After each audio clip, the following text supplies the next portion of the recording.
Hello नमस्कार प्रस्तुतियों। देखिए इस क्लास के अंदर हम राजस्थान के पशु परिचय एग्जाम के लिए पार्ट 1 के कुछ महत्वपूर्ण प्रश्न देख रहे हैं और ये प्रश्न बहुत ही महत्वपूर्ण हैं और आपको आने वाले एग्ज़ाम पशु परिचय एग्जाम के अंदर इनमें से बहुत से क्वेश्चन देखने को मिल जाएंगे। तो सभी प्रश्न बहुत ही महत्वपूर्ण हैं, एक भी क्वेश्चन मिस मत करिएगा। अगर चैनल पर नए हैं तो चैनल को सब्सक्राइब ज़रूर कर लीजिएगा। और देखिए इन प्रश्नों की श्रृंखला में हम अब तक 20 क्वेश्चन पूर्व की क्लास के अंदर कवर कर चुके हैं और इस क्लास के अंदर हम क्वेश्चन नंबर 21 से ही शुरू कर रहे हैं। तो देखिए सभी महत्वपूर्ण प्रश्न हैं, अगर आपको इनका आंसर पहले से आता है तो कमेंट ज़रूर करिएगा। तो देखिए आज का हम बहुत ही शानदार क्वेश्चन है, क्वेश्चन नंबर 21। निहाल टावर जिसे कहते हैं शाही घंटाघर स्थित है।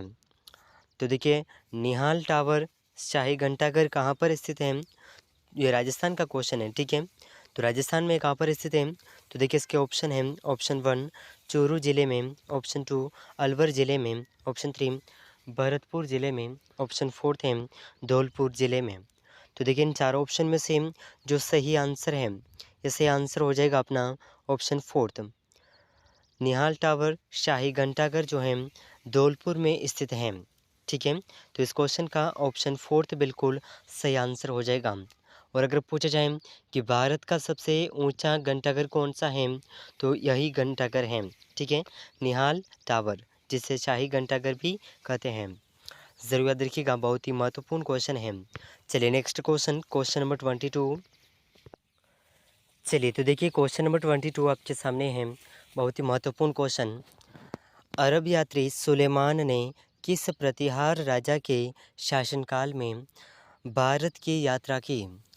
तो देखिए अरब यात्री सुलेमान ने भारत के अंदर ऐसा कौन सा प्रतिहार राजा था जिसके शासनकाल में भारत की यात्रा की थी। ठीक है, तो देखिए इसके ऑप्शन हैं। ऑप्शन 1 नागभट्ट प्रथम, ऑप्शन 2 नागभट्ट द्वितीय, ऑप्शन 3 भोज प्रथम, ऑप्शन 4 है वत्सराज। तो देखिए इन चारों ऑप्शन में से इस क्वेश्चन का जो सही आंसर है, ठीक है, ये सही आंसर हो जाएगा अरब यात्री सुलेमान ने प्रतिहार राजा भोज प्रथम के शासनकाल में भारत की यात्रा की थी। ठीक है, तो इस क्वेश्चन का ऑप्शन 3 बिल्कुल करेक्ट आंसर हो जाएगा। चलिए नेक्स्ट क्वेश्चन है, क्वेश्चन नंबर 23। चलिए तो देखिए क्वेश्चन नंबर 23 आपके सामने है, बहुत ही महत्वपूर्ण क्वेश्चन। ललित विग्रहराज नामक नाटक की रचना किसने की। तो देखिए ललित विग्रहराज नाटक की रचना किसने की, तो इसके ऑप्शन हैं। Option 1 Kalhana, option 2 Hemachandra, option 3 Mahesh, option 4 Somadeva. तो देखिए इन चारों ऑप्शन में से इस क्वेश्चन का जो सही आंसर है, ठीक है, इस क्वेश्चन का सही आंसर हो जाएगा ललित विग्रहराज नाटक की रचना सोमदेव द्वारा की गई थी। ठीक है, सोमदेव। और सोमदेव कौन था, अगर क्वेश्चन के अंदर पूछा जाए तो सोमदेव विग्रहराज का दरबारी कवि था।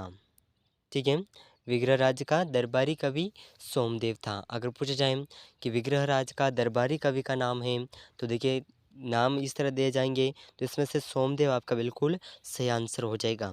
ठीक है, चलिए नेक्स्ट क्वेश्चन, क्वेश्चन नंबर 24। चलिए तो देखिए बहुत ही शानदार क्वेश्चन है, क्वेश्चन नंबर 24। ठीक है, बहुत ही महत्वपूर्ण है, इसे आप ज़रूर याद रखिएगा। कन्हैया लाल मित्तल, मांगीलाल बिया बियाविया और मकबूल आलम निम्नलिखित में से किस प्रजामंडल आंदोलन से संबंधित थे। तो देखिए ये जो आंदोलन है इसके नाम है बांसवाड़ा राज्य प्रजामंडल आंदोलन, ऑप्शन 2 झालावाड़ राज्य प्रजामंडल आंदोलन, ऑप्शन 3 करौली राज्य प्रजामंडल आंदोलन, ऑप्शन 4 बूंदी राज्य प्रजा परिषद आंदोलन। तो देखिए इन चारों ऑप्शन में से जो सही आंसर है, यह सही आंसर हो जाएगा झालावाड़ राज्य प्रजामंडल आंदोलन के, ये सभी संबंधित हैं इस आंदोलन से। ठीक है, तो इस क्वेश्चन का ऑप्शन 2 बिल्कुल सही आंसर हो जाएगा। ज़रूर याद रखिएगा, बहुत ही महत्वपूर्ण है। ठीक है, चलिए नेक्स्ट क्वेश्चन, क्वेश्चन नंबर 25। तो चलिए देखिए बहुत ही शानदार क्वेश्चन आपके सामने है, क्वेश्चन नंबर 25। निम्नलिखित किस प्राचीन स्थल के उत्खनन में मालव जनपद की लौह सामग्री के विशाल संग्रह की जानकारी प्राप्त हुई है? तो देखिए यहाँ पर ऐसा कौन सा स्थान है या स्थल है जहाँ से प्राचीन उत्खनन में मालव जनपद की लौह सामग्री के विशाल संग्रह की जानकारी प्राप्त हुई है। ठीक है, तो देखिए इसके स्थलों के नाम हैं ऑप्शन 1 नगरी मध्यमिका में, ऑप्शन 2 नगर नेनवा में, ऑप्शन 3 रेड टोक में और ऑप्शन 4 है सांबर। तो देखिए इन चारों ऑप्शन में से इस क्वेश्चन का जो सही आंसर है प्राचीन स्थल के उत्खनन में मालव जनपद की लौह सामग्री के विशाल संग्रह की जानकारी रेड टोक से प्राप्त हुई है। ठीक है, ऑप्शन 3 इस प्रश्न का बिल्कुल सही आंसर हो जाएगा। तो आप ज़रूर याद रखिएगा, बहुत ही महत्वपूर्ण क्वेश्चन है। चलिए नेक्स्ट क्वेश्चन है क्वेश्चन नंबर 26, बहुत ही महत्वपूर्ण क्वेश्चन। अचलदास खींचीरी वचनिका के लेखक हैं। तो देखिए अचलदास खींचीरी वचनिका के लेखक कौन हैं? तो देखिए इसके ऑप्शन हैं ऑप्शन 1 केसरी सिंह बारहट, ऑप्शन 2 गोपाल दान कविया, ऑप्शन 3 चारण शिवदास गार्डन, ऑप्शन 4 है रामनाथ कविया। तो देखिए इन चारों ऑप्शन में से जो इस क्वेश्चन का सही आंसर है अचलदास खींचीरी वचनिका के लेखक हैं चारण शिवदास गार्डन। ठीक है, ऑप्शन 3 इस प्रश्न का बिल्कुल सही आंसर हो जाएगा। ज़रूर याद रखिएगा, बहुत ही महत्वपूर्ण है। ठीक है, चलिए नेक्स्ट क्वेश्चन क्वेश्चन नंबर 27।